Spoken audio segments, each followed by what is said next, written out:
Դեք ինչ հիշեցի ընկերներ, որ մի ժամանակ ինչ-որ մեկը ինձ ստիպում էր, որ իմ մազերը ներկեմ ու շատ կանայք այսօր ստիպված իրենց մազերը ներկում են։ Իրենց ոչ մեկ չի ստիպում, բայց ինչ-որ բան իրենց ստիպում է։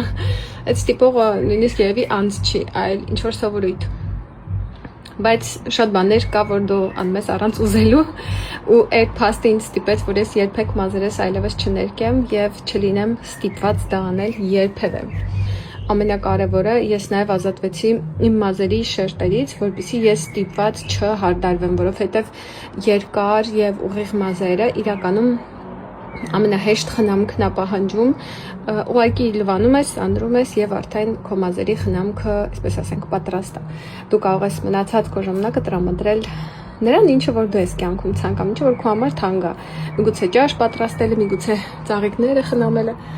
սպացի ֆիլմը արդեն ծաղկել է։ Խոսքով, անել այն, ինչ դու ես ուզում։